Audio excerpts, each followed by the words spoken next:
성령을 소멸하지 말며 범사에 헤아려 좋은 것을 취하고 악은 어떤 모양이라도 버리라. 아멘. 할렐루야. 네, 주님께 사랑하신 우리 모든 아대표의 교회 성도 여러분들을 주님의 환영하고 축복합니다. 우리 좌우 옆에 있는 분들한테 좀 이렇게 한번 인사하시면 좋을 것 같아요. 하나님이 당신을 사랑하십니다. 네. 자, 우리 한 번 더 인사하실 때 우리에게 소망이 있습니다. 자, 우리 한 번 더 인사하실 때 우리 좋은 것만 취합시다. 네, 그렇습니다. 우리 좋은 것만 가져야죠. 예, 좋은 것만 취해야 될 겁니다. 아마 우리들이 살아가면서 악한 거, 나쁜 거를 내가 취해보겠다 라고 다짐하는 분들은 아마 없을 거예요. 그 우리가 좋은 것만 취하고 싶은데, 근데 이 땅 가운데 삶이 우리를 그렇게 호락호락하게 내버려 두지 않는다라는 것이죠. 이것이 좋은 것인지 이것이 나쁜 것인지, 이것이 선한 것인지 이것이 악한 것인지 분별하지 못하게 우리를 미혹한다라는 거예요. 네, 그렇습니다. 그럼에도 불구하고 우리는 하나님께서 반드시 선한 것으로 승리를 안겨주는 그리스도인이라는 사실을 반드시 믿으시길 바라겠습니다. 오늘 그 말씀을 지금 사도 바울이 하고 있다라는 거예요. 우리는 지금 데살로니가전서 강의로 은혜 받는 귀한 시간을 가지고 있습니다. 여러분들 잘 아시는 것처럼 지금 4장부터 5장까지는 데살로니가 교회 문제에 대한 교훈과 권면의 부분이 담겨 있다고 말씀드렸어요. 여기에는 성결한 삶이 무엇인지, 재림이 무엇인지 우리에게 이야기해주고 있다라는 것이죠. 특별히 오늘 본문에는 데살로니가전서 5장 19절로 22절까지의 말씀은 예언에 대해서 바른 자세를 가져야 된다라는 것을 교훈하고 있습니다. 특별히 그 가운데 구체적인 내용으로서는 성령을 소멸하면 안 된다는 거예요. 예언을 멸시하면 안 된다는 것이죠. 모든 것을 잘 분별해서 선한 것을 취하되 악한 것을 다 버리라고 교훈하고 있습니다. 성령을 소멸하지 말고 예언을 멸시하지 말며 분별하여 선을 취하되 악한 것은 다 버리라. 분명 다 좋은 말씀이에요. 그런데 우리 믿는 자들 중에 성령을 소멸하게 노력하는 분 계십니까? 아니요, 없어요. 뭐 예언은 지금 우리가 들어봐야 안다고 하겠지만 악한 것을 취하고자 노력하는 사람 없다라는 것입니다. 모든 믿는 자들이라고 한다면 가급적이면 성령의 음성을 들으려고 하고 있고 성령의 인도하심을 따르려고 하고 있습니다. 가급적이면 나로 인해서 선한 향기만이 흘러나오길 원하지 악한 것을 내가 굳이 취해서 악한 증거가 드러나는 것을 원하는 사람은 아무도 없다라는 거예요. 예, 맞습니다. 그런데 오늘 이 말씀은 대체 어떻게 된 것일까요?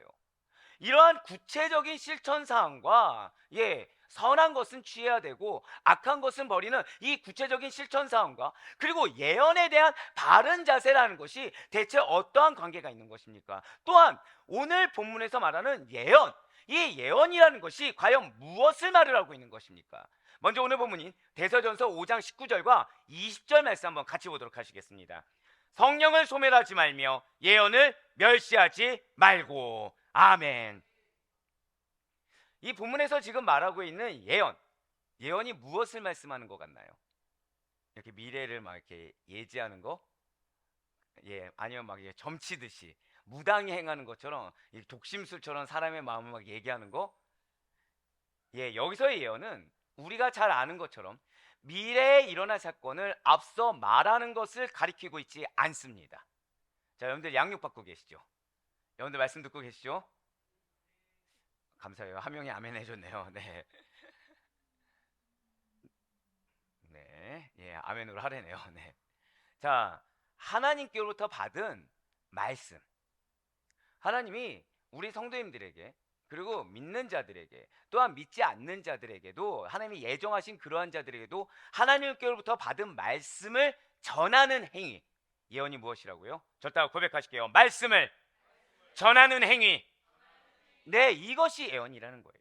이것이 오늘 본문이 말하고 있는 예언인 것입니다. 정확히는 하나님께로부터 받은 말씀을 전하는 행위라는 거예요. 초대교회 당시에는 이러한 예언의 은사가 활발했습니다. 교회 안에도 예언을 말하는 선지자들이 활동하고 있었다는 거예요. 즉 항상 하늘로부터 받은 말씀을 증거하는 거, 말씀을 실천하는 거, 말씀을 전하는 자들이 허다했다라는 것이죠. 오늘날에도 이런 예언이 진행되고 있는 것입니까? 오늘날 하나님께로부터 직접 받아 말하는 예언으로서 성경과 동일한 권위를 지니는 예언은 없습니다. 구원의 진리를 충분하게 제시하는 이러한 예언은 이미 신구약 성경 66권에 기록되어 있기 때문이라는 거예요. 그런 의미에서 성경은, 자, 절대 고백하실게요. 충족성. 성경이 무엇을 가진다고요? 충족성을 가진다는 거예요. 성경이야말로 우리의 일상 삶 가운데, 우리의 인생 가운데 부족함이 없는 말씀이라는 것입니다. 그래서 성경에 추가적으로 덧붙여야 되는 예언이란 있을 수 없다라는 거죠. 아니 목사님, 분명히 이 예언이 앞서 말씀하신 대로 하나님께로부터 받은 말씀을 전하는 행위라고 했는데, 그럼 이게 앞뒤가 맞지 않는 말이 아닙니까? 라고 질문할 수도 있을 거예요. 예, 맞습니다. 그러면 오늘날의 예언이란 없는 것입니까? 아니라는 것이죠. 오늘날의 예언이 존재할 수가 있다는 거예요. 그것이 무엇이겠습니까? 기록된 예언이 성경입니다. 자, 절대 고백하실까요? 성경은 기록된 예언의 말씀입니다. 아멘? 이걸 우리는 먼저 믿을 수가 있어야 돼요. 기록된 예언의 말씀이 성경을 강해하고 설명하고 양육하며 그 메시지를 선포하는 행위를 오늘날 하나님이 쓰시는 예언이라고 할 수가 있다는 거예요. 그러니 우리가 말씀 중심의 삶을 살아야 되는 것입니다. 그래서 교회는 반드시 말씀을 강해하고 말씀에 대해서 양육하며 말씀을 반드시 선포할 수 있어야 된다는 거예요. 교회가 무엇 중심이 되어야 된다고요? 말씀 중심이 반드시 되어야 된다는 것입니다. 교회는 하나님 중심이 되는 것이 맞아요. 성령의 음성에 민감하게 반응하는 공동체가 되는 것이 맞습니다. 하지만 그럼에도 불구하고 빠지지 말아야 될 것은 말씀이 강력하게 선포해야 돼요. 말씀이 깊이가 있어야 됩니다. 말씀으로 말미암아 여러분들이 충족하게 체험받을 수 있을 만큼의 포괄성 역시 지녀야 된다는 사실을 여러분들 이 시간 반드시 믿으시길 바라겠습니다. 그것이 오늘날 하나님 쓰시는 예언이 된다는 거예요. 그렇기 때문에 말씀을 전하는 목회자들은 과거 성경이 기록될 당시 행해진 예언을 거듭 반복해서 깊이 있게 말하는 자들이라는 점에서 예언을 하고 있다라고 보여줄 수가 있다는 거죠. 거꾸로 얘기하면 진실로 성경이 말하는 예언을 감당하는 자로서 올바로 서기 위해서는 말을 해야 됩니다. 무엇을 말을 해야 되죠? 거듭 반복해서 말을 해야 돼요. 어떤 것을요? 과거 성경이 기록될 당시에 하나님의 말씀을, 하나님의 뜻하심을, 그 정확한 의미를 반드시 거듭 반복해서 선포할 수가 있어야 된다는 거예요. 그래서 지금 현 시대의 흐름을 얘기해야 되는 것입니까? 아니면 말씀을 이야기해야 되는 것입니까? 말씀을 이야기해야 돼요. 현 시대의 흐름이 주가 되어서는 안 되는 것입니다. 현 시대의 문화가 주가 되어서는 안 돼요. 처음부터 끝까지 오직 단 하나, 하나님의 말씀이 전부가 되어야 된다는 것이죠. 그것도 누구를 위한 말씀이 되어야 되는 것입니까? 전 지금 어디서 말씀을 선포하고 있죠? 아델포이 공동체. 그 가운데 오늘은 어떤 예배입니까? 수요 은혜 예배예요. 그럼 바로 이 수요 은혜 예배 가운데 이 시간에 하나님이 누구를 대상으로?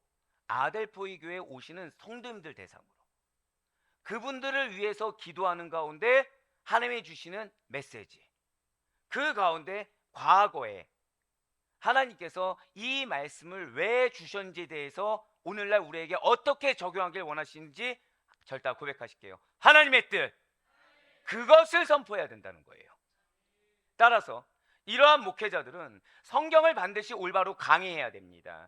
선포하는 설교를 반드시 할 수가 있어야 된다는 거예요. 그리고 그런 목회자들이 이렇게 강의하고 양육하며 선포하는 설교를 듣기 거부한다. 이것이 바로 예언을 멸시하는 태도라는 거예요. 그렇다면 이렇게 하나님의 말씀을 전하는 행위와 성령을 소멸하지 말라라는 것은 과연 어떠한 관계가 있는 것입니까?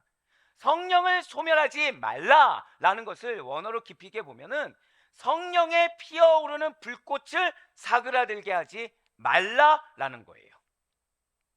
여러분도 혹시 그 아궁이에 불을 떼보신 적이 있습니까? 또는 뭐 캠핑장 같은 데 가보신 적이 있을 거예요. 자, 불이 그냥 가만 놔두면 계속 타오르던가요? 불 어떻게 가만 놔두면 계속 타오릅니까? 아니죠. 뭐를 넣어줘야 되죠? 예, 뭐 땔감을 넣든 뭔가를 넣어야 됩니다. 계속. 근데 넣지 않고 가만 내버려 두든가, 아니요, 넣지 않고 자꾸 물을 끼얹는 거예요. 그럼 그 불은 어떻게 타오릅니까? 죽어들게 됩니까? 그거 하지 말라는 거예요. 성령의 피어오르는 불꽃을 계속해서 성령의 음성에 순종함으로 그 불꽃이 활활 타올라야 되는 것이지, 자꾸 인간적인 것들로 내 개인의 불순종으로 물을 끼얹는다든지, 아니면 나는 가만히 우두커니 서 있는 상태에서 성령이 뜻하시고 인도하신 것을 내버려 둠으로 말미암아 그 불이 저절로 사그라들게 해서는 안 된다는 것입니다. 그렇습니다. 성령은 불같은 속성이 있습니다. 그래서 사람의 내면에 있는 죄악을 불태워버려요. 그 불태운 남은 빈자리에 무엇을 일으키는 것입니까? 절대 고백하실게요. 하나님의 역사. 네, 하나님의 역사를 맛보길 원하십니까? 그러면 내면에 있는 죄악을 불태워버려야 된다는 거예요. 내면에 있는 죄악을 소멸시켜야 되는 것입니다. 바로 그 빈자리에 하나님의 역사가 들어간다는 사실을 이 시간 반드시 믿으시길 바랍니다. 그래서 성령은 악한 것을 소멸하고 선한 것을 나타내고자 하는 열망과 뜨거운 마음을 주장하신다는 거예요. 이렇게 성령이 우리 안에서 일하시고자 하는 것을 만약에 우리가 제어하거나 억압하게 된다면 어떻게 되는 것일까요? 좀 더 쉽게 말씀드릴까요? 성령이 무엇을 소멸한다고 말씀드렸죠? 악한 것을 소멸한다고 말씀을 드렸어요. 이것이 내 안에 악한 것인 것을 압니다. 처음엔 알아요. 근데 이것을 인정하기가 싫어요. 그럼 그 순간 이 악한 것은 어느 순간 악한 것이 되어 있지 않습니다. 이 악한 것은 나한테 필요가 돼버려요. 자, 방금 뭐라 말씀드렸죠? 악한 것이 갑자기 필요한 것들로 돼버립니다. 자, 이 필요한 것이니까 이것을 붙잡다 보면은 이것을 악으로 말하는 말씀이 들리겠습니까? 안 들리겠습니까? 전혀 들리지 않는다는 거예요. 회개하라라고 했을 때 이 부분을 회개를 할까요? 아니면 전혀 다른 영역을 회개할까요? 전혀 다른 영역을 회개하는 거죠. 그럼 이것은 어떻게 되는 것일까요? 이것은 썩고 골마 없어지게 된다는 거예요. 그냥 없어지면 다행이죠. 누룩과 같이 악영향을 미치게 됩니다. 결국 다른 데 퍼뜨린 다음에 갑자기 여기는 비어있게 돼요. 여기 방금 이제 어떻게 된다고요? 이 죄의 영역이 비어있게 돼요. 그럼 사람으로서 채워져야 될 것이 비어지니까 여기를 어떻게 여기죠? 곤고하다고 여기게 되는 겁니다. 사실 여기에 뭐가 차 있는 거예요? 우리는 곤고하다가 무슨 뜻인지 너무나도 잘 알고 있습니다. 곤고하다는 것은 비어있나요? 가득 차 있는 건가요? 가득 차 있는 거죠. 무엇으로 가득 찹니까? 죄로 가득 찬 거예요. 죄로. 그렇습니다. 성령이 우리 안에서 일하시고자 하는, 즉 악한 것을 소멸하고자 하는 것을 인정하지 않고 이것을 오히려 나의 영역으로 내버려 두는 거, 이것이 결국 성령의 일하심을 제어하고 억압하는 거예요. 그렇게 되면 어떻게 되는 것일까요? 성령의 활동을 강하게 억눌러서 억제하는 거. 나는 그런 적이 없다고 하지만 실상은 성령 활동을 억누르는 생각, 마음, 감정, 행동을 하는 것과 동일하게 하는 것은, 절대 고백하실까요? 성령님을 꺼버리게 됩니다. 그렇게 된다는 거예요. 성령님을 꺼버리게 된다는 것이죠. 혹시 사랑하는 우리 아대포교회 성도 여러분들, 예수님을 만난 첫사랑 혹시 기억하십니까? 가장 뜨거웠을 때 혹시 기억하시나요? 자, 나는 그때와 지금과 동일하다. 아니, 난 지금 더 뜨거운 사랑을 하고 있다. 있으신가요? 지금 갑자기 이게 참 신기한 거는요, 자, 그 사랑은 하나님이 우리에게 주신 사랑입니다. 믿으십니까? 그럼 근원이 누구죠? 하나님이죠. 자, 근데 그리스도인들에게, 특히 직분자분들한테, 자, 첫사랑 어떻게 생각나십니까? 그때 그 사람과 지금 동일하십니까? 라고 물어보면은 전 여태껏 단 한 번도 동일하다거나 그때보다 더 뜨겁다고 얘기하신 분을 찾아본 적이 없어요. 신기하지 않습니까? 이 사랑 누가 주셨죠? 하나님이 주셨어요. 혹시 우리 권사님 뜨거우십니까? 그때보다 더? 네, 나왔습니다. 예, 감사해요. 정말 축복합니다. 예, 정말 축복합니다.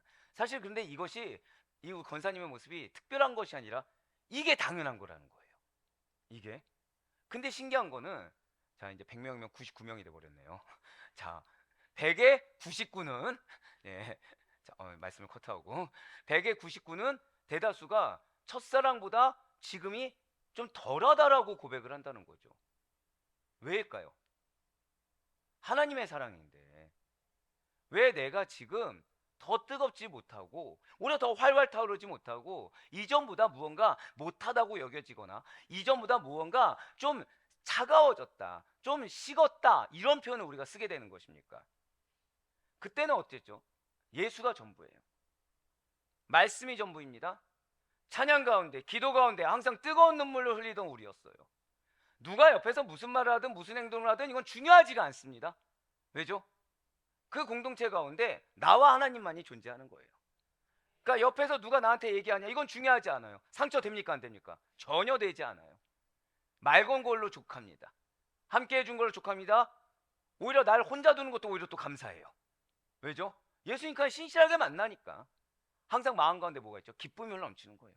즐거움이 흘러넘치는 거예요. 감사가 흘러넘치는 거예요. 항상 예수님만 만나면 좋겠는 거예요. 다른 것을 방해할 요소도 없습니다. 내가 만난 예수님을 전하지 않으면 안 되는 열정이 가득한 우리들이었다는 거예요. 즉, 삶 가운데 무엇만 있죠? 활력만 넘쳐요. 기쁨만 넘쳐요. 부정적인 언행이 나옵니까 안 나옵니까? 나올 틈이 없는 겁니다. 얼굴로 어떤 섭섭함이나 어떤 불만을 표현합니까 안 합니까? 표현할 틈이 없어요. 왜죠? 기쁨이 가득하니까. 걱정이 있습니까 없습니까? 걱정이 없어요. 걱정이 없어요. 주변에서 오히려 나를 걱정합니다. 너 너무 빠진 거 아니야? 너 너무 광신도가 된 거 아니야? 오히려 그 말 들으면 어떻죠? 또 기쁜 거예요. 기분이 너무 좋은 겁니다. 말씀 들으면 어떻죠? 말씀을 들으면 맨날 회개해요. 맨날 회개하고, 이 말씀이 다 내 말씀인 겁니다. 자, 방금 뭐라 말씀드렸죠? 이 말씀이 다 내 말씀이니까 기쁜 거예요. 자, 우리 사랑하는 성도 여러분들, 제가 여러분들에게 설교를 하면 제일 많이 듣는 말이 있습니다. 목사님, 제 얘기예요. 단 한 명도 역시 제 얘기라고 하십니다. 어때, 기쁘십니까? 기쁘십니까? 예, 한 명 빼고 오늘 100%가 안 되네요. 네. 자, 내 얘기인데 기쁨이 아니라 무거움이 있다는 거예요. 내 얘기인데 기쁨이 아니라 거리낌이란 게 존재하죠. 내 얘기인데 기쁨이 아니라 부담감이란 게 존재한다는 거예요. 그러면 지금 나는 이 예수를 만난 첫사랑의 상태입니까? 사랑이 변질된 겁니까? 뭐가 문제일까요? 그 사랑 누가 주셨다고요? 하나님이 주셨는데. 그때는 어떻게 그랬을까요? 성령의 역사로 말미암아 예수님이 하신 말씀을 전하지 않으면, 그 말씀이 나에게 주셨다는 걸로 기쁨이 감쳐 흘러 넘쳤기 때문에 못 견딜 정도로 그만큼 예수님에 대한 사랑이 컸다는 거예요. 그래서 다른 것이 보이지 않았다는 거죠.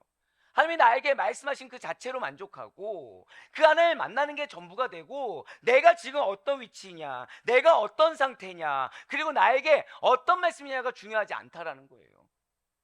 무엇으로 만족하고 있다고요? 예수님, 그분이 나에게 이걸 말씀하셨다, 이게 전부였어요. 그걸로 족한 겁니다. 찬양을 하면 다 누구의 찬양이죠? 내 고백인 거예요. 그 울면서 좋아하는 거죠. 말씀 들으면 다 누구의 얘기죠?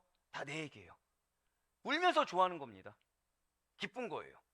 거기다가 약속의 말씀을 주신다, 할렐루야인 거죠. 왜죠? 약속의 말씀을 누가 주셨다고 믿는 거예요? 하나님이 주셨다고 믿는 거예요. 그럼 이 말씀은 성취가 됩니까 안 됩니까? 자, 지금 보이시죠? 자, 하나님이 여러분들에게 약속의 말씀을 주셨습니다. 믿으십니까? 그 말씀 성취가 됩니까 안 됩니까? 근데 솔직한 말씀 드릴까요? 아멘이 잘 안 나오는 거예요. 약속의 말씀을 믿는데 나는 어디를 보고 있어요? 이게 아니라 현실을 보고 있다는 거죠. 무엇이 문제일까요? 하나님이 사랑을 주셨는데, 하나님 믿음을 주셨는데, 믿음을 주실 때 그 뜨거움을 같이 주셨는데, 뜨거움이 왜 식게 되는 것입니까? 왜 자꾸 변질하게 되는 것입니까? 왜 순수함을 잃게 되는 것입니까? 성령님만 따르시길 바랍니다. 우리는 필사적으로 사활을 걸어야 돼요. 성령님과 내가 깊이 있게 교제하는 게 전부가 될 것인지, 아니면 성령님을 따른다고 하지만 계속 지금같이 겸하여 섬길 것인지, 우리는 승부를 걸 수가 있어야 되는 것입니다. 성령의 음성에 민감하게 반응할 수 있는 우리가 되길 간절히 소망합니다. 그리고 그 음성이 들렸을 때 그냥 아멘으로 순종하고 따라야 되는 것이지, 내가 변질하거나 타협하거나 내 임의적으로 해석하지 마시길 바래요. 그 성령님께서 주셨을 때 내 감정에 빗대어서 내 감정과 내 상태를 인정받고자 하는, 한 번 더 고백하실까요? 인간의 것을, 예, 맞습니다. 인간의 것을 인정받고자 하는 그 욕구를 버릴 수 있는 여러분과 제가 되길 간절히 소망합니다. 네, 맞습니다. 여러분들이 그 느꼈던 첫사랑인 것은 성령의 역사인 것입니다. 그리고 여러분들이 예배 가운데, 찬양 가운데, 기도 가운데, 말씀 가운데 때때로 감동이 되고 때때로 결단이 되며 때때로 정말 이 성령의 불꽃이 일어나게 되는 거, 이거 역시 성령의 역사에 나를 온전히 내어 맡겼을 때만이 가능한 것이라는 거예요. 그렇습니다. 내 안에 살아 숨쉬는 성령님이 여러분들에게 말씀을 전할 은사를 주실 때, 여러분들의 삶 가운데 말씀을 증거할 은사를 주실 때 자기 본성에 의지하기보다는 성령님이 우선돼야 된다는 거예요. 자, 그러면 이 은사는 주셨으니까 주실 것입니까? 이미 주셨다는 거죠. 이미 주셨다는 거예요. 여러분들의 모습을 통해서 임동현이 드러나는 것이 아니라 말씀이 드러나야 되는 것입니다. 여러분들의 모습을 통해서, 삶을 통해서 말씀만이 드러나기를 주님께서는 간절히 원하고 계시다는 거예요. 우리 아델포리 교회에 말씀 깁니까 짧습니까? 왜 길게 말씀을 선포하게 하셨는지, 더불어서 많은 분들이 얘기하십니다. 따라가기가 힘들다고. 왜일까요? 빨라서? 아니에요. 대부분 말해요. 주제가 너무 많다는 거죠. 메시지가 너무 많다는 거예요. 왜 메시지가 많을까요? 자, 한번 여쭤볼게요. 자, 바쁜 거 아시죠? 일 많이 하는 거 아시죠? 그럼 주제를 많이 한 메시지에 넣기가 쉬울까요? 어려울까요? 예, 어렵다는 거 알고 계세요. 제일 쉬운 거는 원포인트로 쭉 가면 제일 편한데 왜 그렇게 할까요? 이유는 왠지 아십니까? 자, 제 설교는 어떻게 하면 나온다고요? 누구를 위한 기도? 절대 고백하실게요. 나를 위한 기도. 지금 벌써 몇 명이 말씀하셨죠? 자, 이분들을 위해서 기도하다 보면 메시지가 들어오는 거죠. 그러니까 당연히 여러분들을 위한 기도하다 보면 주제가 많을 수밖에 없어요. 자, 결국 그러면은 이 말씀이라는 것은 하나님이 왜 이렇게까지 좋게 말하면 풍성하게, 나쁘게 말하면 너무 많게, 예, 뭐 둘 다 좋은 얘기 같네요. 네. 왜 이렇게 여러분들에게 전하게 하실까요? 여러분들의 삶 가운데 단 하나 피신 못하고, 그러니까 피할 길 없이 말씀만을 증거하길 원하신다는 거예요. 여러분들의 삶 가운데 단 하나의 예외 없이 말씀만이 여러분들의 삶을 통해서 증거되기를 원하신다는 거죠. 나라는 인간적인 연약함이 드러나는 것이 아니라 그리스도인에 합당하게, 성도에 합당하게 성령의 역사에 순종함으로 드러나기를 원하신다는 거예요. 저다 고백하실게요. 나의 삶에 기적을 주기를 원하십니다. 예, 맞아요. 여러분들 삶에 기적을 주길 원하세요. 은혜란 걸 주길 원하세요. 근데 그 은혜가 어떻게 해서 여러분들 삶 가운데 실제가 될 수 있냔 말입니까? 단 하나라는 거죠. 말씀이 삶이 돼야 된다는 거예요. 여러분들 삶 가운데 말씀만이 증거가 돼야 된다는 거예요. 합당한 이유를 드러내는 것이 아니라, 핑계거리를 대는 것이 아니라, 그냥 여러분들의 삶을 통해서 이분의 삶은 어떤 말씀이 지금 적용이 되고 있구나, 이분은 지금 어떤 말씀을 붙잡고 살아가고 있구나, 이분의 모습을 통해서 지금 사도 바울이 전한 어떤 말씀이 증거되고 있구나. 할렐루야. 그것을 지금 주님께서는 원하신다는 거죠. 그래서 말씀을 풍성하게 전하길 원하신다는 거예요. 그 말씀이 100이면 100 다 들어갈 수 없다고 하더라도 최소한 하나 가지고 붙잡고 그 하나로 이 하나 했으니까 됐겠지 하고 나머지를 죄를 짓는 것을 원하는 것이 아니라 죄의 영역을 축소하고 하나님의 거룩한 형상을 회복하는, 무엇을 통해서요? 말씀을 통해서.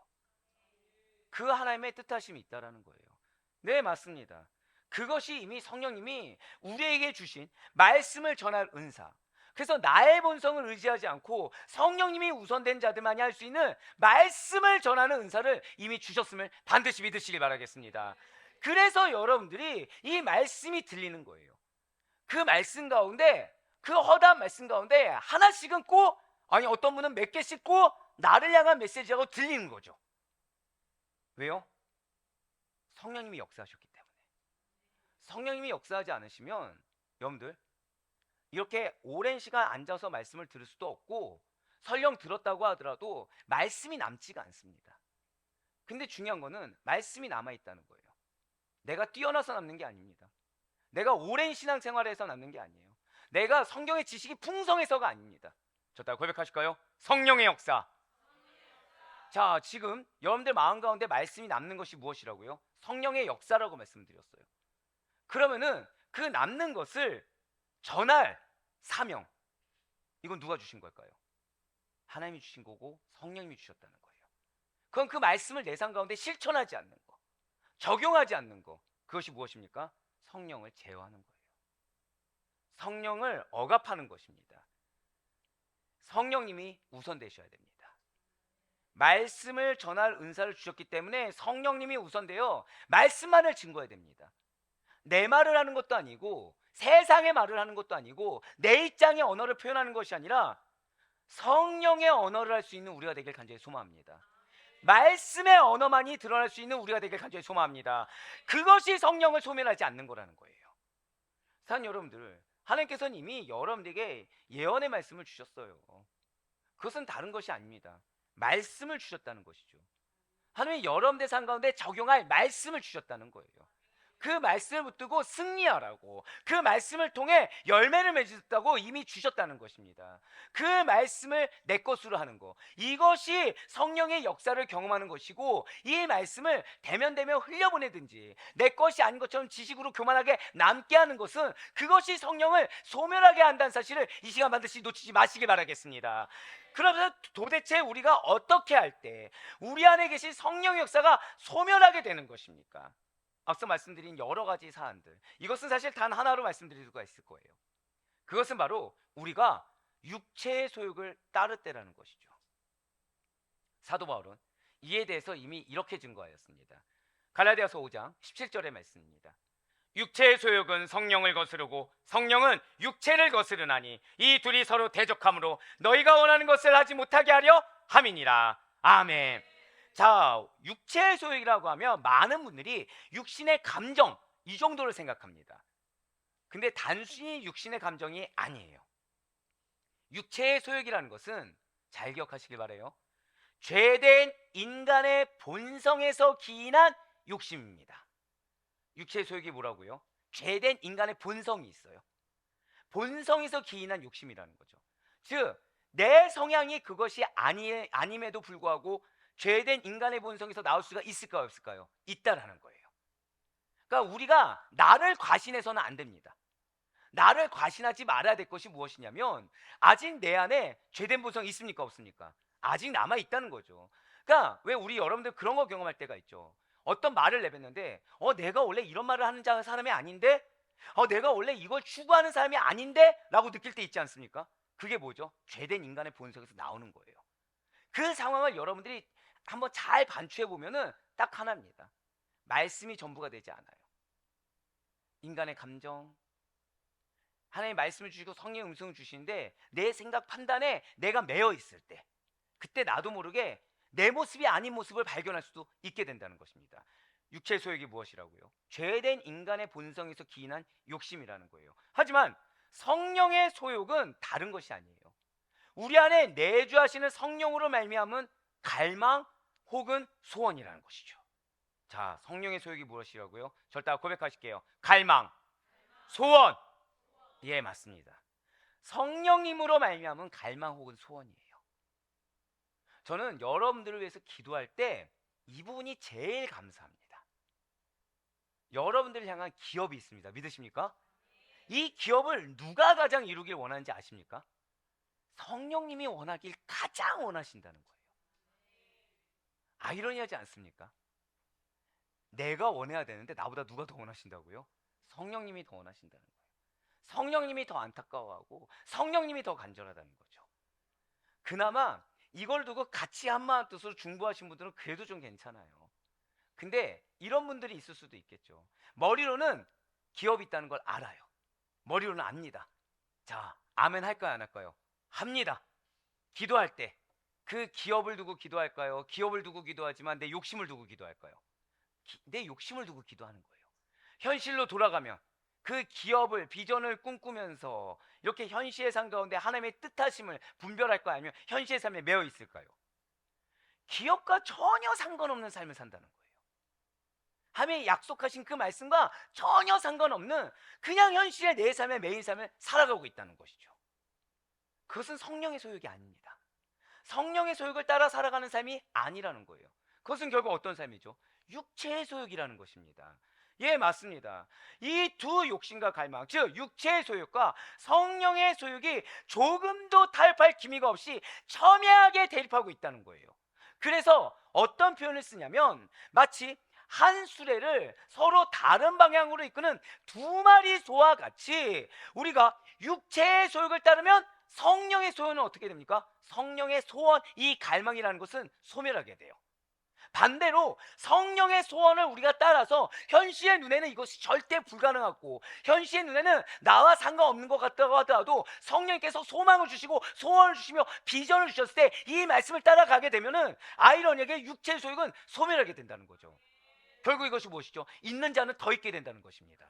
없는 자는 더 없게 된다는 거예요. 그래서 사도 바울은 계속해서 갈라디아서를 통해서 제발 육체의 소욕을 따르지 말라고, 모양이라도 추구하지 말라고 구체적인 사례를 우리에게 제시했다는 거예요. 그것이 무엇이겠습니까? 갈라디아서 5장 19절에서 21절 말씀을 통해서 사도 바울은 이렇게 선포하고 있습니다.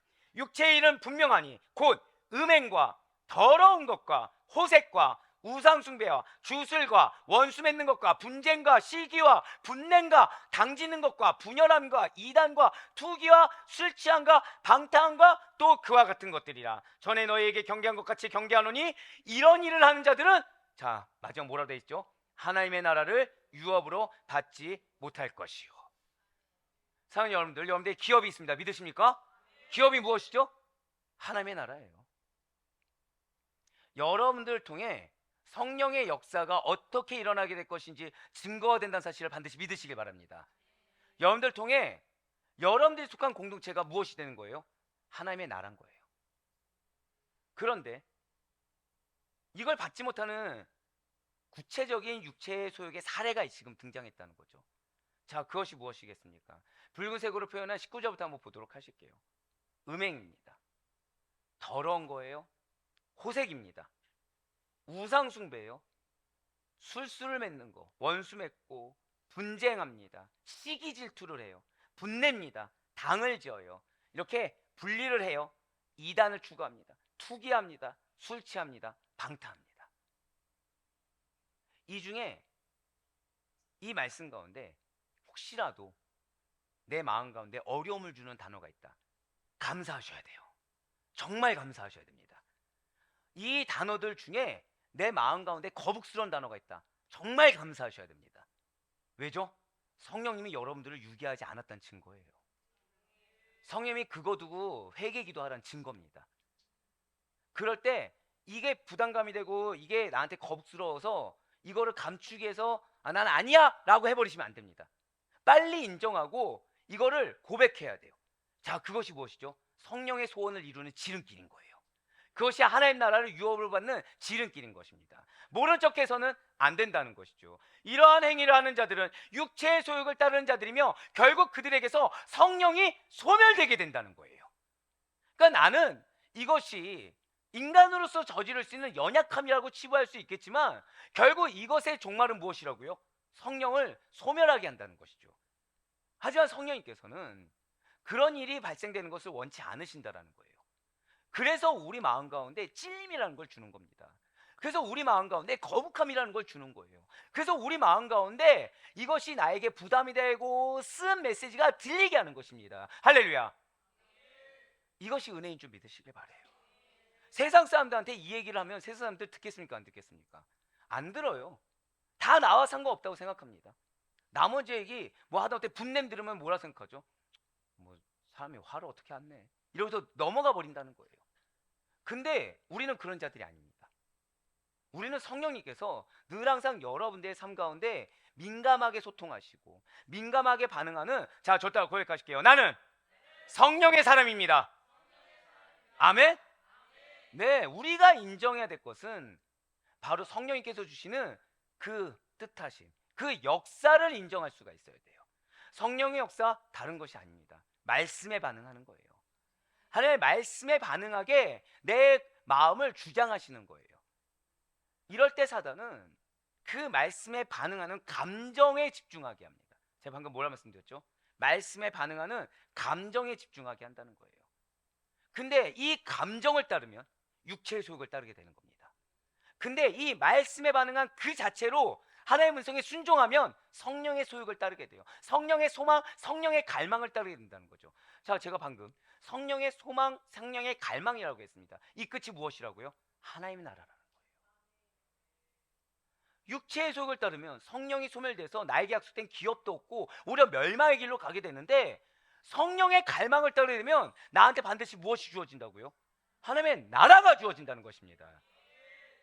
이걸 기억해야 된다는 거예요. 자, 그런데 이렇게 육체의 소욕을 따르는 자들이 성령이 소멸되게 된다라는 거, 이 모든 것들, 이 육체의 소욕의 모든 것들, 뭐 음행부터 쭉 해서 방탕까지 모든 것들을 곰곰이 살펴보면 공통된 전제가 있어요. 그것이 무엇입니까? 자, 우리들은 누구 중심으로 살아야 되죠? 하나님 중심으로 살아야 되죠. 맞아요. 우리 하나님 중심으로 살아야 됩니다. 근데 이 모든 것의 공통점은 자기 본위의 삶을 추구하는 거라는 거예요. 나를 인정하고 나를 배려하며 나를 위한 삶을 추구한다는 거죠. 중요한 거는 차라리 100% 이기적인 사람이라서 주변 사람들이 지탄을 받는 거면 차라리 낫습니다. 근데 겉으로 보여질 때는 이타적인 것 같아요. 겉으로 볼 때는 이타적인 것 같아요. 근데 가만히 들여다보면 왜 그런 사람들 있잖아요. 손해 안 보는 사람들. 사역에 있어서도 자기가 딱 정해놓고 하는 사람들. 자기 영역들을 정해놓고 한다든지. 이기적인 사역을 하는 분들이 계십니다. 사실은 뭐죠? 사역이 누구의 일입니까? 하나님의 일이죠. 그럼 내가 정할 수 있습니까? 없습니까? 없어요. 근데 내가 영역을 정해놓는 거예요. 여러 가지 핑계거리는 될 수 있어요. 뭐 환경도 있을 수 있고, 여건, 상태, 여러 가지 얘기들을 할 수 있어요. 근데 궁극적으로 나오는 말은 무엇이죠? 내가 중심된 삶이고 내가 중심된 사역이 된다는 거예요. 사실은 하나님 보시기엔 무엇이다? 자기 본위의 삶을 추구한 것에 불과하다라는 거예요. 즉, 나 자신이 삶의 주인이 돼버립니다. 내 마음대로 모든 것을 계획하고 내 마음대로 모든 것을 결정하며 내 마음대로 모든 행동을 호령한다라는 거예요. 따라서 하나님 본위의 삶을 가르치는 성령의 소망이라는 것은 당연히 소멸될 수밖에 없다는 거예요. 사랑하는 여러분들, 자기 부인이라는 것이 심플하지만 어렵습니다. 근데 어렵다고 해서 선택할 수 있는 것이 아니라 필수예요. 근데 이 자기 부인의 영역은 둘 중에 하나입니다. 전부냐 아니면 영이냐. 일부만 내가 부인하고 일부만 내가 따른다고 해서 하나님께 인정이 될 만한 자기 부인이 아니라는 거예요. 그 정도를 해서 성령의 소망을 이룰 수 있다? 어불성설입니다. 하나님께서는 약속하신 바를 이루는 신실하신 하나님이십니다. 믿으십니까? 하나님의 약속하신 말씀은 능력 있고 권위가 있습니다. 근데 그 말씀을 실현하기 위해서 우리에게 바라는 건 딱 하나입니다. 무엇을 바라시죠? 믿음을 바래요. 근데 그 믿음이 무엇이죠? 하나님 본위의 삶이라는 거예요. 좀 더 쉽게 말씀드릴까요? 하나님 중심이자 하나님이 전부인 삶이어야 된다는 것이죠.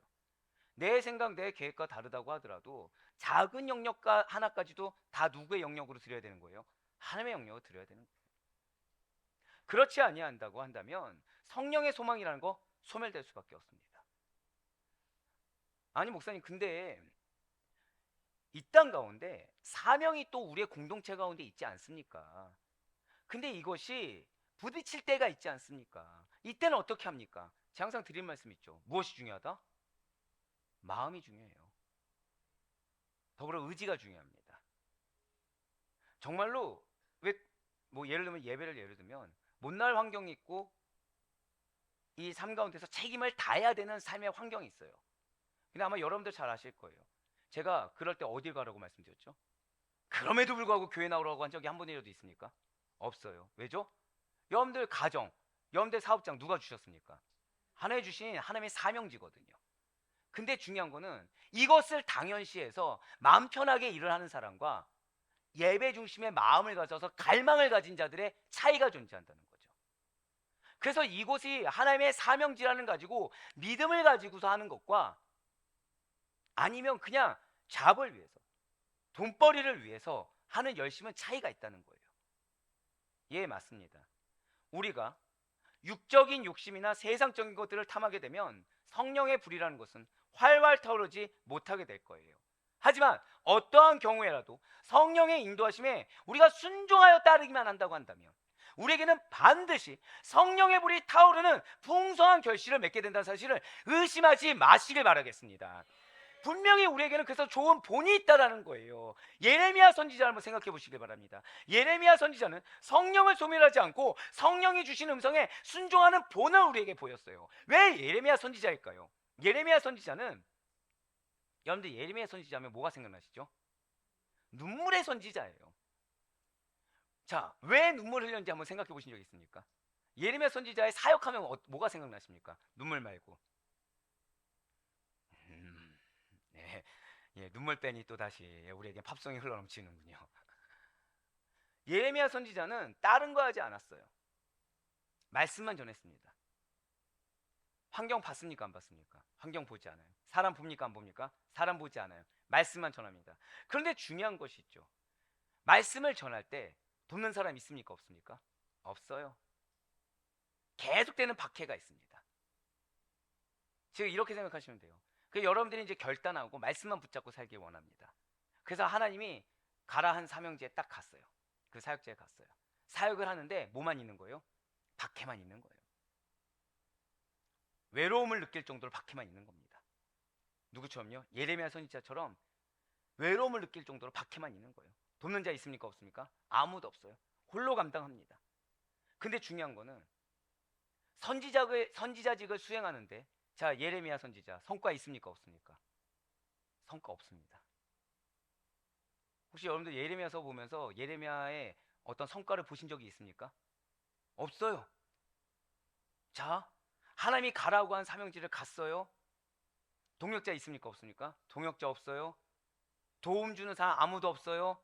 박해만 있어요. 근데 모두 없다고요? 성과도 없어요. 여러분들 어떻게 생각되시겠습니까? 그럴 때 여기가 맞나? 의심이 됩니다.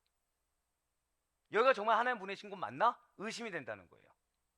실제 예레미야는 선지자직을 포기할 결심까지 했어요. 하지만 그때마다 예레미야는 포기하고자 하는 자신의 육체의 소욕을 듣지 않았어요.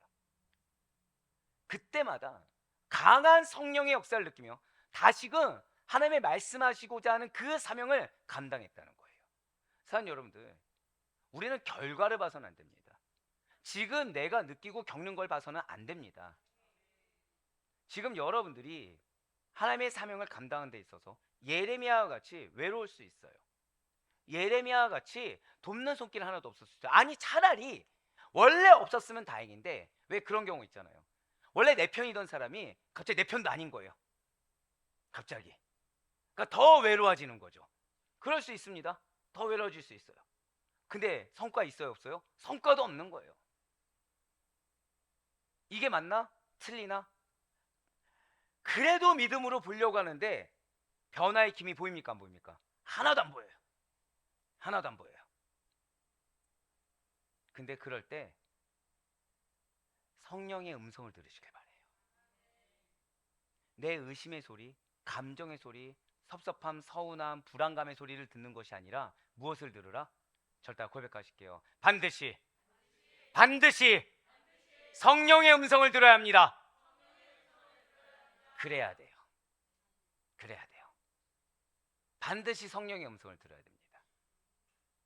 예레미야는 성령의 음성을 들었어요. 내 감정의 소리, 환경에 기인한 판단의 소리를 듣지 않았습니다. 강한 성령의 역사를 인정하고 느끼며 다시금 힘차게 말씀을 전하는 사명, 앞에 누가 있든 환경이 어떻든 예견되는 것이 어떻든 그 사명을 오롯이 감당했어요. 예레미야 20장 9절의 말씀입니다. 내가 다시는 여호와를 선포하지 아니하며 그의 이름으로 말하지 아니하리라 하면 나의 마음이 불붙는 것 같아서 골수에 사무치니 답답하여 견딜 수 없나이다. 지금 서두만 보면 뭐죠? 얼마나 한 맺혔으면 예레미야 어떻게 하고 있어요? 나 다시는 하나님 선포하지 않겠습니다. 나 당신의 이름으로 말하지 않겠습니다 하면 뭐합니까? 듣는 자 없고 성과 하나도 없는데 하면 뭐합니까? 라고 했더니 뭘 느끼게 하셨어요? 마음이 불붙는 것 같은 거예요. 답답한 거예요. 견딜 수 없는 거예요. 여러분들 공고함을 느끼십니까? 답답함을 느끼십니까? 그것이 성령의 역사예요. 자, 지금 성령의 역사가 어땠다고요? 지금 보세요. 마음이 불붙는 것 같아서 요건 우리가 인정할 수 있습니다. 성령의 불 하니까. 근데 골수에 사무치니까 어떻다고요? 답답하여 견딜 수 없더라. 제가 때때로 여러분들 이제 이렇게 대화하다 보면은 어떤 분이 너무 답답합니다 할 때 있어요. 희열을 느낍니다. 왜죠? 그분 지금 성령의 역사를 강력하게 경험하는 거예요. 저 친구가 아니고 딴 분인데 그분은 아멘 안 하고 저 친구가 아멘을 하네요. 감사하네요. 대표격이라 믿고 있습니다. 얼마나 답답했으면 답답할 만하죠 지금. 혹시 답답하십니까? 성령의 역사인 줄 믿으시길 바래요. 누가 겪은 성령의 역사입니까? 예레미야가 겪은 성령의 역사입니다. 하나님 여러분들 얼마나 사랑하십니까? 예레미야가 성령의 역사로 답답한 거 느낀 거 아셨습니까? 모르셨습니까? 전하고 싶으신 거예요. 포기하지 말라고 하나님은 전하고 싶은 겁니다. 틀리지 않았으니까 성령의 소명을 따라 성령의 역사를 경험하라는 이 하나님의 사랑의 음성을 들을 수 있는 우리 모두가 되길 간절히 소망합니다. 목사님 저는 상황이 답답해서 답답함을 느낀 건데요. 맞아요. 예레미야 그래서 답답했다니까요. 근데 그것이 무엇이다? 성령의 역사예요. 사랑하는 성도 여러분들, 오늘 본문의 19절에 예언을 멸시하지 말라는 것은 예언을 아무것도 아닌 것으로 여겨서 무시하지 말라라는 명령입니다. 여러분들의 약속의 말씀이 주어졌어요. 무엇이죠? 절대 한번 고백하실게요. 나에게 기업이 있습니다. 하나님의 말씀이 선포된 것이 예언이라는 말씀을 드렸어요.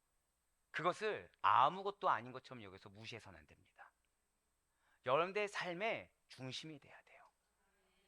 여러분들의 삶에 나아가는 방향이 돼야 됩니다. 근데 이 기업이 아까도 말씀드렸죠. 무엇이다? 절대 고백하실게요. 하나님의 나라. 하나님의 나라예요. 즉 세상의 가치관을 가지고 내 개인의 소욕을 가지고 이룰 수 없는 기업입니다. 그래서 나를 새롭게 재구성하는 과정 가운데 이 기업까지 의구심을 품게 하는 사단의 음성을 들어서는 안 된다는 거예요. 새롭게 구성하니까 당연히 힘들 수밖에 없죠. 당연히 내 가치관과 부딪힐 수밖에 없죠. 어려울 수밖에 없죠. 답답할 수밖에 없죠. 자, 방금 또 뭐라 말씀드렸어요? 그게 성령의 역사의 과정인 거예요. 어느 누가 십자가를 지는데 편안하게 지겠습니까? 어느 누가 골고다 언덕으로 올라가는데 기뻐하면서 즐겁게 뛰어놀면서 올라갈 수가 있겠습니까? 예수님 생각해 보시길 바래요. 예수님 골고다 언덕 누구랑 올라가셨습니까? 아리마대 요셉이 대신 지기 전까지 혼자 가셨습니다. 제자들 옆에 있었나요? 없었나요? 없었어요. 그래서 사명지 가운데 외로움을 느낀다? 감사하시라니까요. 성령의 역사입니다. 그 가운데 답답함을 느낀다? 감사하셔야 됩니다. 이것이 틀리지 않았다는 증거입니다. 나는 무엇만 하면 돼요? 끊임없이 올라오는, 이것을 머리로 알고 있는데도 불구하고 끊임없이 올라오는 이 감정, 절대 고백하실게요. 육체의 소욕을 부인해야 합니다. 맞아요. 육체의 소욕을 부인하면 되는 거예요. 그래서 마음 가운데 어떠한 감정, 부정적인 감정이 올라온다. 빨리 회개하면 된다는 거죠. 빨리 회개하면 되는 것입니다. 당시 데살로니가 교회에서도, 자, 데살로니가 교회 하면 여러분들 뭐가 생각나시죠? 그래도 칭찬받고 바울의 시원함을 주고, 근데 그렇게 칭찬받는 데살로니가 교회에서도 하나님께로부터 받아 말씀을 전하는 예언을, 이 말씀의 풍성함을 대수롭지 않게 여기는 자들이 있었다라는 거예요. 즉 교회 안에 이 교회가 복음만을 따르든, 죄송합니다, 외식적인 교회든 공통적으로 뭐가 있을 수 있다는 거예요? 말씀을 소홀히 하는 자들이 있을 수가 있다는 거예요. 말씀을 대수롭지 않게 여기는 자들이 존재할 수 있다는 것입니다. 사랑하는 여러분들, 반드시 말씀드릴게요. 우리가 착각하지 말아야 될 것이 있습니다. 그것은 뭐냐면, 교회가 말씀의 풍성함이 있다고 해서, 또는 내 옆에 있는 동역자가 말씀으로 깊이 있게 변화된다고 해서 나까지 그런 것은 아니라는 거예요. 옆에 있는 지체의 믿음의 성장이나 교회의 성장이 나까지 편승해서 갈 수 있을 거라는 착각을 우리는 버려야 되는 것입니다. 왜죠? 오늘 데살로니가 교회를 보세요. 데살로니가 교회는 사도 바울의 기대가 있는 교회고, 사도 바울의 칭찬을 받는 교회고, 사도 바울의 힘이 되는 교회였습니다. 근데 그 교회 안에서도 뭐가 있었다고요? 자, 데살로니가 교회가 왜 칭찬받았죠? 끝까지 복음을 놓치지 않았다니까요. 끝까지 사도 바울이 가르치는 그 가르침을 지켜 행하는 교회였습니다. 근데 아이러니하게 그 교회 안에서도 말씀을 대수롭지 않게 여기는 자들이 존재했다는 거예요. 말씀을 소홀히 하는 자들이 존재했다는 거죠. 그들은 예언의 권위를 인정하지 않았습니다. 하다못해 사도 바울이 전한 그 말씀, 그래서 그 예언하는 자들까지도 제재했다는 거예요. 하지만 이러한 행동은 예언을 통해, 말씀을 통해, 잘 기억하세요, 교회를 세우시고자 하는 하나님의 사역을 방해하는 죄인 것입니다. 자, 제가 방금 뭐라 말씀드렸어요? 말씀을 통해, 예언을 통해 교회를 세우고자 하시는 하나님의 일을 방해하는 죄를 데살로니가 교회에서도 저질렀다는 거예요. 말씀을 통해서, 정확히는 그 말씀에 순종하는 믿음을 통해 교회를 세우시고 당신의 나라를 세우시는 하나님의 사역을 방해하는 죄를 범하지 않을 수 있는 우리가 되길 간절히 소망합니다. 예언하는 자들은 성령의 역사를 통해 말하기 때문에, 예언을 멸시하는 자들은 성령의 활동을 멸시하는 죄를 짓는 자들이 된다는 거예요. 하나님께서 말씀을 선포하게 하십니다. 믿으십니까? 그 말씀을 소홀히 하거나, 그 말씀을 무시하거나, 그 말씀을 편협하게 받아들이거나 왜곡하거나 나의 것이 아니라고 내가 치부해버린 것은 성령의 활동을 멸시하는 죄라는 거예요. 이제 오늘 본문 데살로니가전서 5장 21절과 22절 말씀 한번 보시길 바라요. 그러면서 이렇게 말씀하고 있다는 거죠. 범사에 헤아려 좋은 것을 취하고 악은 어떤 모양이라도 버리라. 이 두 가지를요, 이 원어가 참 무서운 게, 이거를 두 개를 합쳐서 직역하면 간단합니다. 모든 것을 시험하여 입증하라, 이거예요. 21절 22절을 합쳐서 한 문장으로 하면 뭐라고요? 모든 것을 시험하여 입증하라. 즉 예언이라고 해서 검증하지 않고 있는 그대로 다 받아들여서는 안 된다는 것입니다. 은사를 받아서 말한다고 하는 자들의 그 예언의 진위를 시험해 보아서 그것이 하나님께로부터 온 것인지, 아니면 악한 영에게서 온 것인지, 아니면 말하는 사람의 개인의 의견인지를 밝히라는 명령이라는 거죠. 그렇습니다. 영적 은사나 예언을 판단함에 있어서 모든 것을 시험하여 입증하는 과정이 반드시 요구되어진다는 거예요. 그렇다면 좋습니다. 예언이 선포되는 그 말씀이 진짜인지 가짜인지를 구분하는 시금석이 되는 기준은 과연 무엇입니까? 잘 기억하셔야 됩니다. 첫째로, 예수 그리스도를 주로 시인하느냐 시인하지 않느냐예요. 즉 예수 그리스도가 전부가 되어서, 예수 그리스도가 주인이 되어서 그것을 인정하는 메시지냐 아니냐는 거죠. 그 예수 그리스도 중심의 말씀이냐 아니냐는 거예요. 고린도전서 12장 3절의 말씀입니다. 그러므로 내가 너희에게 알리노니 하나님의 영으로 말하는 자는 누구든지 예수를 저주할 자라 하지 아니하고 또 성령으로 아니하고는 누구든지 예수를 주시라 할 수 없느니라. 아멘. 여기서 주로 시인한다 라는 것은 입술로만의 고백이 아니라 그분만을 전적으로 순종하고 따르겠다는 의지의 표명도 들어있어요. 즉 무엇입니까? 여러분들 기도하지 않고 말씀을 선포한다는 것은 어불성설입니다. 여러분들 더불어서 그 말씀에 있어서 여러분들 아실 거예요. 제가 탈고 작업을 몇 번을 하는지. 뭐 한두 번 하고 올라오는 건 아니라는 걸 아실 겁니다. 왜일까요? 계속해서 점검하지 않으면 안 된다는 거예요. 말씀을 선포하기 이전에 그 단계를 밟지 않으면 이 말씀 하나에서도 제 감정이 들어가면 됩니까? 안 됩니까? 안 된다는 거죠. 제 생각이 들어가면 됩니까? 안 됩니까? 안 된다는 거죠. 더불어서 설교 말씀할 때 저부터 무엇을 해야 되는 거예요? 이 말씀에 제가 전적으로 순종하고 먼저 따르겠습니다. 의지의 표명을 해야 된다는 거예요. 전하는 자가 먼저 해야 된다는 거죠. 받는 자들은 어때야 될까요? 이 말씀이 하나님께서 연약한 종을 통해 성령의 내주하신 은혜로 말미암아 선포케 하시는 하나님의 말씀임을 믿고 내가 순종하며 따르겠습니다. 아멘? 그 의지의 표명이 필요하다는 거예요. 여기에서 이 말씀은 내 말씀이 아니고 이 말씀은 안 들렸으니까 어떠어떠해서 안 들리고 이렇게 내가 판단하는 성령을 소멸하는 죄를 범해서는 안 된다는 것이죠. 둘째로 예수 그리스도의 성육신을 시인하느냐 하지 않느냐라는 거예요. 요한일서 4장 2절과 3절의 말씀입니다.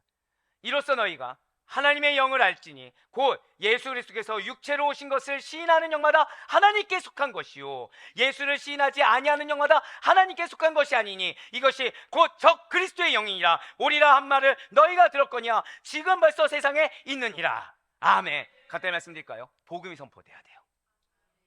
자기 부인과 십자가가 선포돼야 됩니다. 그렇지 않으면 안 돼요. 말씀 가운데 복음이 빠진 말씀은 경계해야 됩니다. 말씀 가운데 예수 그리스도가 없는 말씀 경계해야 됩니다.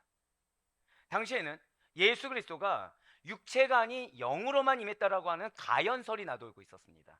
이들의 주장은 이러했다는 거죠. 사도들과 제자들이 본 예수는 실제 완전한 육체로 살았던 것이 아니라 인간이 아닌데 단지 인간의 모습으로 보였을 뿐이다 라는 거예요. 자, 즉 이들은 예수님의 무엇을 부인한 거죠? 신성과 인성 중에 뭘 부인한 것입니까? 인성을 부인했다는 거예요. 이들에 의하면 예수님께서 십자가에 받으신 순환도 실제 피 흘림이나 죽음이 아니라는 거죠. 순환 받은 것처럼 보인 허상이라는 것입니다. 하지만 이러한 가연설은 예수 그리스도의 대속사역, 이 땅 가운데 성육신하여서 오신 그분의 대속사역을 부인하는 것으로서 성경에 근거하지 않은 사단의 거짓 속삭임일 뿐인 것입니다. 이렇게 예언의 진위 여부를 가리는 것은 신약 시대에만 있었던 것이 아니에요. 구약 시대에도 거짓 선지자들이 적지 않게 일어났었습니다. 이에 모세는 거짓 선지자의 예언과 참 선지자의 예언을 판별하는 기준을 제시했어요. 첫째로 여호와의 이름을 빙자하여 예언했다고 할지라도 그 예언이 실현되지 않으면 그 예언은 하나님께서 나온 것이 아니라 거짓 선지자가 말한 것입니다. 여기서 우리가 진짜 어리석은 게 있어요. 자, 우리 주변에 기도가 응답된 분들 보십니까? 못 보십니까? 보죠. 그럼 우린 나에게 허락된 약속의 말씀을 믿어야 되는 거예요.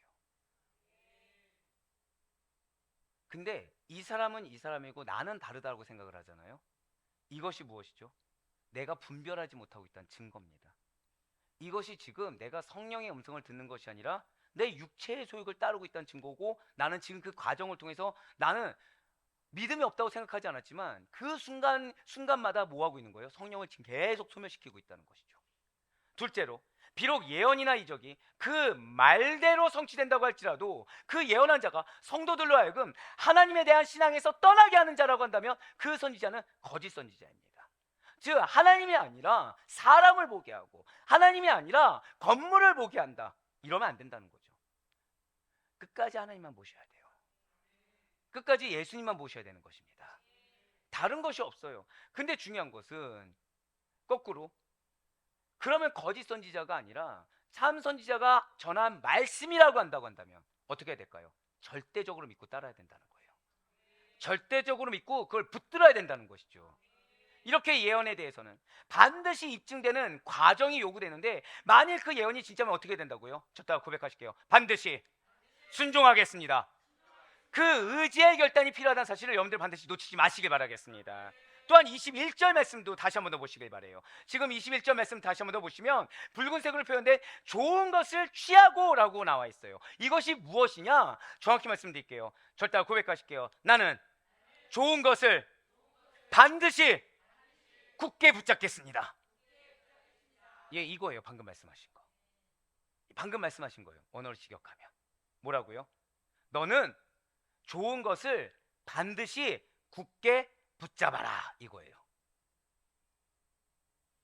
붙잡을 수도 있고 안 붙잡을 수 있다, 이거 아닙니다. 붙잡지 않으면 어떻게 되는 거죠? 육체의 소욕을 따르게 된다는 거예요. 그러니까 나는 그렇게 생각하지 않았어요. 근데 나도 모르는 사이에 어떻게 되고 있는 거예요? 육체의 소욕을 따르고 있는 거예요. 뭐를 안 하면? 붙잡지 않으면. 즉 붙잡는 것이 무엇이죠? 말씀을 믿음으로 순종하지 않으면. 확고하게 붙들고 견고하게 지켜야 된다라는 매우 강한 의미를 담고 있는 것입니다. 여기서 좋은 것은 시험해 본 후에 하나님께로부터 왔다고 확신되는 영적 은사나 그 말씀 예언을 말하는 것입니다. 그리고 그것이 좋은 것으로 판별되고 하나님의 약속이라고 판별되면 성도들은 이것을 확실하게 붙잡아야 된다는 거예요. 아니, 정확히 이것만을 확실하게 붙잡아야 되는 것입니다. 반신반의해서는 안 된다는 거예요. 좋은 것과 악한 것, 선한 것과 나쁜 것을 구분하여서 이에 대해 적극적인 대처가 뒤따라야 된다는 것입니다. 자, 방금 뭐라 말씀드렸어요? 절대 고백하실게요. 반드시 적극적으로 대처해야 합니다. 아멘? 적극적으로 대처해야 돼요. 하나님은 우리 아델포유 교회에 뭘 원하시냐면 적극적인 의지를 원하세요. 때로는 그래도 우리가 많이 발전돼서 티 냅니까 안 냅니까? 이제 여러분들 티를 많이 안 내려고 노력들 하시죠. 티를 많이 안 내려고 노력들 하시는데 이제는 거기에서 더 레벨업을 해서 어느 정도까지요? 적극적인 반응까지 나오길 원하신다는 거예요. 가만히 이렇게 뚱하고 있는 것이 아니라 적극적으로. 또한 22절 말씀도 한번 보시길 바래요. 악은 어떤 모양이라도 버리라. 즉 시험해 본 후에 진리를 판별하여 좋은 것으로 판명되면 어떻게 하라고요? 확고하게 반드시 견고히 붙들어야 되지만 악한 것으로 판명된다고 한다면 그 모양이라도 이름이라도 버려야 된다는 것이죠. 모든 형태의 악으로부터 스스로를 삼가해야 된다는 것입니다. 바울이 생각하는 가장 사악한 형태의 악이 있어요. 그것은 하나님의 진리를 왜곡하는 것, 즉 거짓 예언으로 말씀으로 사람들을 미혹하는 거라는 거예요. 그런데 오늘 본문의 22절은 단순히 그런 악한 예언으로부터만, 즉 복음이 없고 자기 부인이 없는 그런 기도 가운데 하나님의 약속의 말씀이 없는 그런 것부터 떠나라는 의미 정도가 아니라 하나님 앞에서 악한 것으로 판단되는 그 어떤 것으로부터 떠나라라는 보다 포괄적인 의미를 지니고 있다는 거예요. 진실로 사람은 연약합니다. 예, 맞아요. 사람은 연약해요. 아무리 말씀이 이렇게 주어졌다고 해도 연약합니다. 그렇기 때문에 거꾸로 말씀드릴까요? 악에 대해서 단 하나라도 용납하게 되면 그것으로 인해서 점점 오염되기 시작한다는 거죠. 그래서 진리로부터 종국에는 완전히 벗어날 가능성이 높습니다. 사랑하는 여러분들, 신앙이 가만히 있는 것이 존재한다고 했습니까? 존재할 수 없다고 말씀드렸습니까? 존재할 수 없다고 했어요. 배부한다고 말씀드렸습니다. 우리가 다른 사람을 보잖아요. 다른 사람 보면 이거 보일까요? 안 보일까요? 보여요. 기가 막히게 보입니다. 나를 보면 보일까요? 안 보일까요? 절대 안 보인다는 거예요. 나를 보면 그게 보이지 않습니다. 내가 사랑하는 사람 보이지 않습니다. 하지만 사랑하는 여러분들, 반드시 기억하세요. 그거 용납한 순간 점점 오염되기 시작하는 거예요. 제일 좋은 거, 정말 사랑하는 것은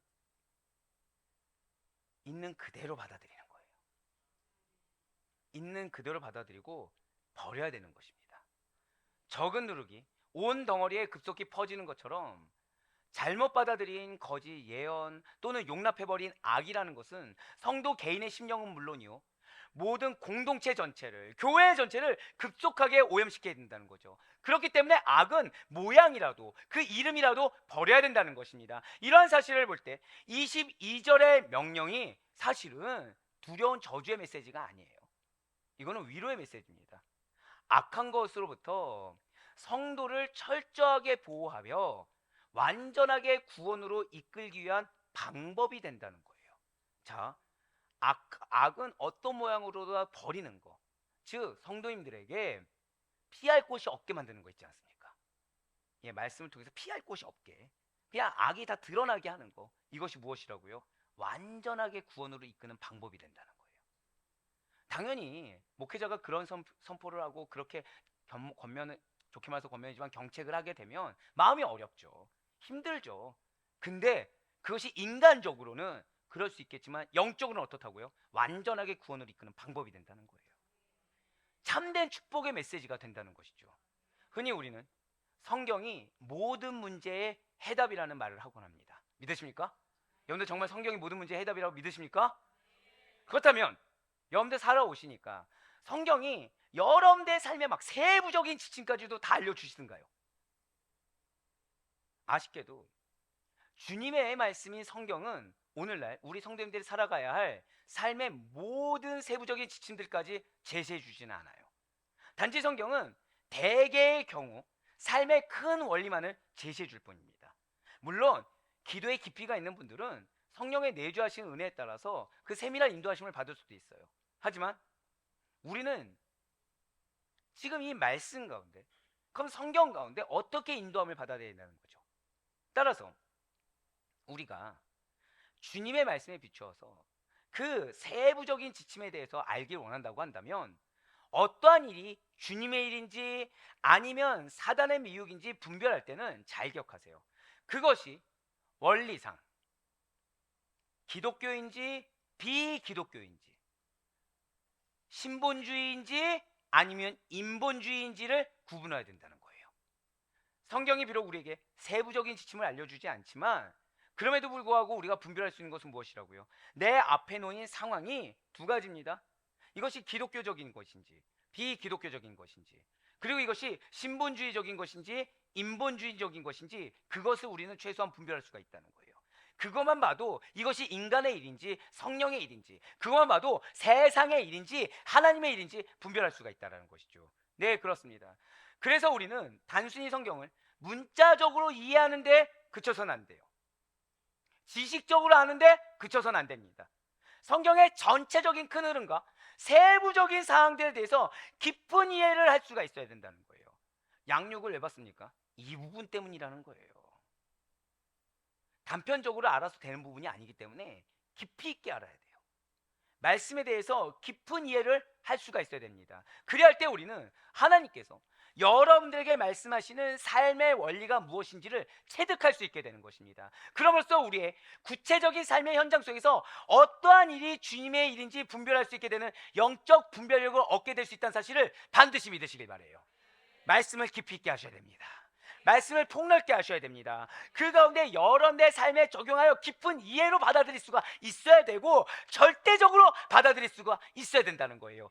말씀이 삶이 되는 여러분과 제가 되길 간절히 소망합니다. 그 말씀을 온전히 분별함으로 말미암아 성령의 소용만을, 그 소망만을 따를 수 있는 여러분과 제가 되길 바라요. 그래서 성도란, 저 따라 고백하실게요. 영적 분별력, 이거는 필수예요. 이거는 필수입니다. 영적 분별력, 내가 하는 것입니까? 성령님께서 해주시는 것입니까? 맞아요. 성령님께서 해주시는 거예요. 내가 조급해지면 안 됩니다. 그 성령의 음성을 온전히 따를 때까지 잠잠히 인내할 수 있어야 돼요. 그 영적 분별력을 가지고, 성도란 바로 그 영적 분별력을 가지고, 지금 저희 성도라고 말씀드렸어요. 뭐 신앙생활 몇 년 한 성도 이런 게 아닙니다. 성도라고 한다면, 모든 성도라고 한다면 성령님이 안에 내주하여 계시기 때문에 이러한 영적 분별력을 가지고 어떠한 종류의 악이든 철저하게 배격해야 하며 그것을 흉내조차 내지 말아야 된다는 것이죠. 그렇습니다. 성령님은 악이 무엇인지 알게 하세요. 방금 말씀드렸죠. 우리가 갈라디아서 아까 그 말씀 봤을 때 어떤 단어에 내 마음이 거북하다, 그럼 그것이 나에게 뭐예요? 악인 거예요. 그거를 버리라는 성령의 음성인 것입니다. 진실 하나님께서는 악을 미워하시며 기뻐하지 아니하십니다. 따라서 악이라는 것은 결코 하나님과 함께 할 수가 없어요. 내가 악이냐 아니냐, 인정하냐 인정하지 않냐, 이건 중요하지 않습니다. 악은 하나님 보시기에 악이면 악이에요. 아무리 내가 억울하다고 하더라도 하나님은 우리의 억울함을 보시는 분이 아니십니다. 맞아요, 우리 불쌍하게 여기시죠. 우리 긍휼히 여기시죠. 하지만 악에 대해서는 타협하지 않으세요. 죄에 대해서는 타협하지 아니하시는 분이십니다. 그래서 악이라는 것은 내 판단에 악이냐 아니냐가 중요한 것이 아니라 하나님이 악이라고 했다고 한다면, 하나님이 그래서 내 마음 가운데 어떤 찔림이나 어떤 쓰디쓴 부담감, 거북함을 주셨다고 한다면 빨리 버려야 된다는 거예요.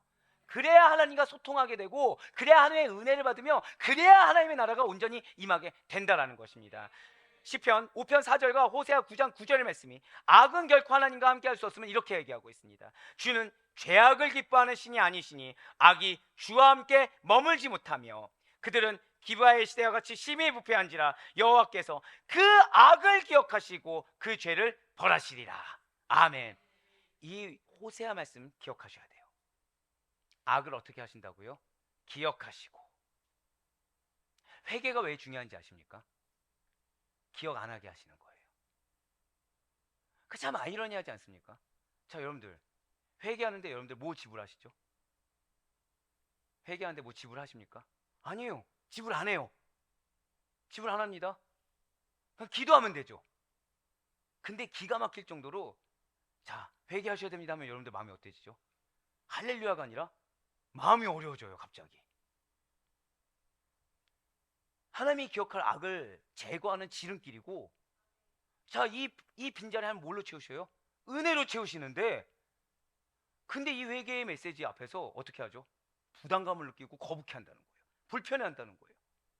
그럼 이 마음은 누가 주는 겁니까? 그게 사단이 주는 거죠. 그걸 인정하면 안 되는 거예요. 그걸 버려야 되는 것입니다.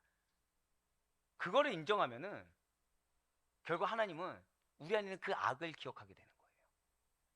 그래서 우리는 하나님 나라의 백성이요, 거룩한 그분의 자녀입니다. 하나님의 자녀란 정체성을 가진 성도된 우리들은 반드시 영적으로 분별하여 무엇이 악이고 무엇이 선인지를 반드시 알아야 돼요. 인간적인 마음에 연약해져서 악을 선으로 포장해서는 안 됩니다. 악을 연약함으로 포장해서는 안 됩니다. 제가 방금 뭐라 말씀드렸죠? 악을 연약함으로 포장해서는 안 돼요. 그리하여 당연히 악을 미워해야 하며 악과 함께해서는 안 된다는 것입니다. 성도의 본질은 철저하게 악을 배격해야 돼요. 철저하게 악을 멀리해야 되는 것입니다. 악을 인정할 수 있어야 된다는 거예요. 사랑하는 아데포의 교회 성도 여러분들, 진실 하나님의 말씀을 받아 전하고 선포하는 일이라는 것은 성령 안에서 분별하는 것이 필요합니다. 저 따라 고백하실까요? 반드시 성령 안에서 분별해야 합니다. 바로 그거예요. 바로 그거예요. 왜 여러분들한테 깊이 있는 말씀을 전하고 그럼에도 불구하고 부족해서 양육을 깊이 있게 하겠습니까? 그래야 여러분들 분별하기 때문이에요. 항상 드릴 말씀이 있지 않습니까? 제가 만약에 게을러지고 제가 복음 놓치면 어떻게 해야 된다고 말씀드렸죠? 저를 빨리 떠나야 된다고 말씀하지 않습니까? 왜 그런 말씀할까요? 바로 이거예요. 말씀을 여러분들이 받는 데 있어서 분별함이 필요해요. 결국 제가 여러분들에게 드렸던 말씀은 제 얘기가 아닌 겁니다. 성경에 이미 기록된 말씀이에요. 말씀을 받아서 여러분들이 전하는 거에도, 그래서 그 말씀을 받고 여러분들이 실제가 되는 거에도 여러분들 분별이 필요합니다. 연약한 종에게도 선포할 때 뭐가 필요하다고요? 분별이 필요해요. 그래서 철저하게 분별하는 작업, 탈구하는 작업이 반드시 필요한 것입니다. 영적 은사나 그 예언이, 그 말씀이 하나님께로부터 온 것인지, 그 진위 여부를 가려서 판단하되 어떠한 악한 것일지라도 작은 인간의 감정이 1%도 들어갔다고 한다면 그것을 허용하지 말고 오직 선한 것들만 취할 수 있도록 우리는 분별해야 된다는 거예요. 그리고 그것이 진정으로 선한 것이면 반드시 취하여 순종해야만 되는 것입니다. 오늘 사도 바울은 예언에 대한 바른 자세가 무엇인지 우리에게 알게 함으로 말미암아 주의 재림을 소망하는 자들이 취해야 할 삶의 기준을 제시했어요. 자, 제가 방금 뭐라 말씀드렸죠? 이것이 성도라면 마땅히 행해야 될 삶의 기준인 거예요. 영적으로 분별하시기 바랍니다. 그래서 악은 모양이라도 다 버리셔야 돼요. 하지만 이것이 하나님의 말씀이다, 정말 복음이다, 이것이 있다고 한다면 반드시 취하시길 바래요. 반드시 순종하셔야 됩니다. 이것이 내 판단, 내 생각, 내 형편과 다르다고 하더라도 이것이 오히려 악이라는 사실을 믿는 믿음으로 그거를 부인하고 암에 순종해서 의지의 결단을 보일 수가 있어야 되는 거예요. 하나님, 우리 아십니다. 하나님이 여러분들에게 말씀을 주실 때는 100% 실현할 수 있어서 주는 것이 아니에요. 절대 고백하실게요. 나에게 유익이 되기 때문에. 맞아요. 우린 예레미야를 오늘 들었어요. 예레미야에게 하나님이 사명을 주셨습니다. 자, 예레미야 성과 있었어요, 없었어요? 없었습니다. 그럼 하나님이 예레미야에게 사명을 주셨는데 성과 없는 사명을 주신 것입니까? 아니요. 말씀을 전하는 게 성과예요. 인간적인 어떤 변화나 사람들의 어떤 기업이 아니에요. 이미 전한 것 자체가 성과입니다. 자, 동역자 있었습니까, 없었습니까? 없었어요. 외로웠어요. 방에만 있었어요. 도움의 손길 없었어요. 하지만 그것이 선한 것이었어요. 그것이 하나님의 것이었습니다. 그래서 예레미야는 그 사명을 끝까지 받았어요. 그러기 위해서 성령의 음성에만 순종했습니다. 성령의 역사만을 따랐다는 거예요.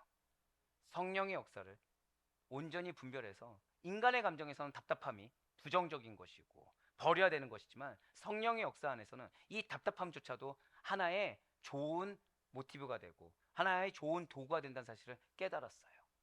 그래서 끝까지 전하는 사명을 감당할 수가 있었고 이 답답함을 사명의 순종으로 해소하였습니다. 우리는 방만한 태도로 나아가서는 안 돼요. 인간적인 판단과 생각 가운데 내가 결정짓고 내가 움직여서는 안 됩니다. 말씀대로, 오직 말씀대로, 이것도 취하고 저것도 취하는 모습을 가져서는 안 됩니다. 악을 연약함이라고 포장해서도 안 됩니다. 반드시 선한 것들만 취해야 돼요.